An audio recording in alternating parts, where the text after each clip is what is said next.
Hello my friends, কেমন আছো তোমরা? আশা করি তোমরা সকলেই ভালো আছো। দিনটা ছিল সরস্বতী পুজো। সরস্বতী পুজো যেহেতু কর্তার কোনো ছুটি ছিল না, আমাকে নিয়ে তাই বেরোতেই পারিনি। তাই আমার একমাত্র আশা ছিল আমার বান্ধবী। তাই সেই বান্ধবীর সাথে চলে গেছিলাম আমি কোথায় বলো তো? ঘোষবাড়ি। আমি ফার্স্ট টাইম ওর সাথে ঘোষবাড়ি এসেছি। আমি এর আগেও এসেছি ঘোষবাড়ি, কিন্তু বিলিভ মি, সেই তখন ঘোষবাড়ি আর এখন ঘোষবাড়ি জাস্ট আকাশ পাতাল তফাৎ।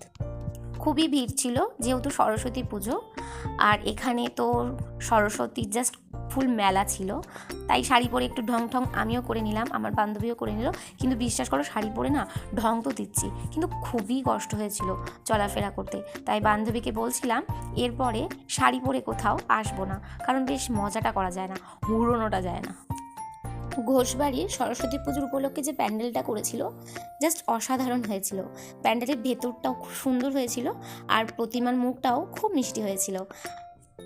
অনেকে ভাবতে পারো সরস্বতী পুজো কবে হয়ে গেছে, কিন্তু তার ভিডিওগুলো এখন পোস্ট করছি। কিন্তু বিশ্বাস করো, সরস্বতী পুজোর পরে আমাদের বাড়িতে অনেক অকেশন ছিল, যার জন্য সময় হয়ে ওঠেনি। তাই ভাবলাম সরস্বতী পুজোর দিনটা আমি কিভাবে কাটিয়েছি তা এখন তোমাদের সঙ্গে শেয়ার করি। আমি লাস্ট যখন ঘোষবাড়িতে আসি তখন এতটাও সুন্দর ছিল না যতটা সরস্বতী পুজোর দিন জায়গাটাকে আমার এত সুন্দর লেগেছে। দুর্গাপুজোর সময় ঘোষবাড়িতে ঢোকার আমি চান্সই পাই না, কারণ বড্ড ভিড় হয়। তাই সরস্বতী পুজোয় ভাবলাম একটু দেখে আসি। সত্যি জায়গাটা খুবই সুন্দর, বাচ্চাদের খেলার জন্য কি সুন্দর দোলনা, আর ছোট ছোট কটেজও ছিল, খুব সুন্দর লাগছিল জায়গাটা। আমি আর বান্ধবী তো খুবই মজা করেছি। এই দোলনাটার আমি নাম ব্রেক ডান্স রূপেই জানি।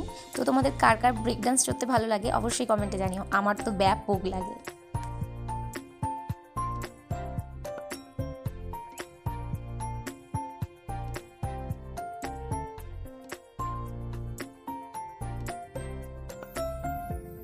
এখানে কটেজগুলো খুব সুন্দর দেখতে লাগছিল।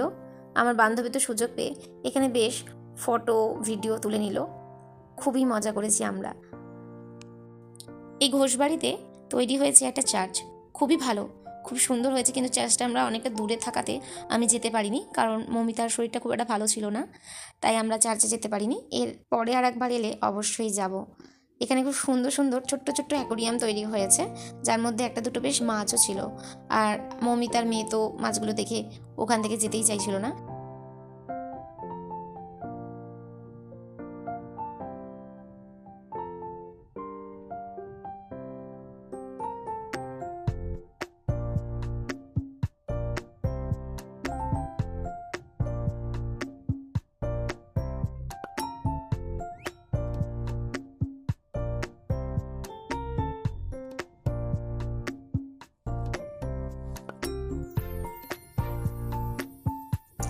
এখানে খুব সুন্দর সুন্দর স্টলও ছিল।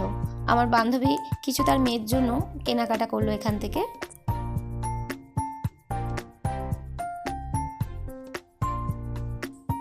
একটু সন্ধে হয়ে যাওয়ার পর থেকে জায়গাটা আরও বেশি সুন্দর লাগলো লাইটিংয়ের জন্য।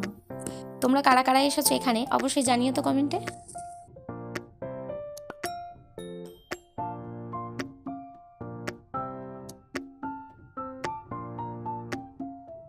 এখানে ছোটোখাটো একটা চিড়িয়াখানাও রয়েছে, যেটা আমাদের আগে ঘোরা হয়ে গেছিলো, এবারে আমরা যাইনি।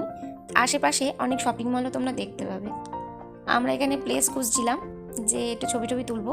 এই জায়গাটা আমাদের খুবই ভালো লেগেছে, কিন্তু বিশ্বাস করো আমরা একটুও চান্স পাইনি। দেখতেই পাচ্ছ কত ফটোশ্যুট চলছে, যার জন্য আমি আর আমার বান্ধবী এই ঢোলটাকে বাজিয়ে আমাদেরকে চলে যেতে হয়েছিল। আমরা দুজনে একসঙ্গে বেরোলে না আমাদের সেই ছেলে মানুষই ভাবটা চলে আসে, খুবই আনন্দ করি দুজনে। আর আমাদের সঙ্গে যোগ দেয় ওদের মেয়েটা, তো সত্যি খুবই আনন্দ পাই। আর আমি ওকে বলি যে তোর সঙ্গে কেন আগে আমার দেখা হলো না, এত বছর ভগবান কেন আমাদেরকে আড়াল করে রাখলো। খুবই মজা হয়। তো ব্লগটা কেমন লাগলো অবশ্যই জানিও কমেন্টে। Tata, good night.